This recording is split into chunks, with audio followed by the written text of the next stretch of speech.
ایک حدیث میں آپ صلی اللہ علیہ وسلم کا ارشاد ہے کہ جو عورت اپنے شوہر کی تابعدار ہو اس کے لیے پرندے ہوا میں استغفار کرتے ہیں اور مچھلیاں دریا میں استغفار کرتی ہیں اور فرشتے آسمانوں میں استغفار کرتے ہیں اور درندے جنگلوں میں استغفار کرتے ہیں۔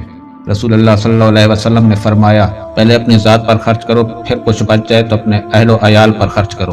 وہ لوگ جو ایمان لائے اور اعمال صالح کیے ان کا اجر کبھی ضائع نہیں کرتے، ان کے لیے ہمیشہ رہنے والی جنتیں ہیں جن کے نیچے نہریں بہہ رہی ہوں گی۔ وہ سونے کے کنگن پہنے ہوئے باریک ریشم اور اطلس دوبیا کے کپڑوں سے آراستہ مندوں پر تکیے لگائے بیٹھے ہوں گے۔ کتنا اچھا ہے ان کا بدلہ، اور کیا ہی اچھی انہوں نے جگہ پائی۔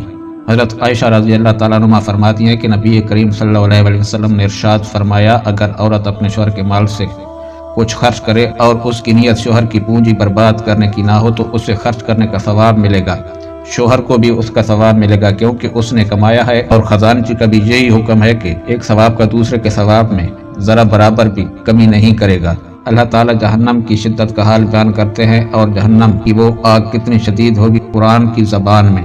ترجمہ: ان قریب میں اسے دوزخ میں جھونک دوں گا، اور تمہیں کیا معلوم کہ وہ دوزخ کیا ہے، کوئی بھی اس کی گرفت سے بچ نہ سکے گا، اور وہ کھال ادھیڑ کر رکھ دے گی۔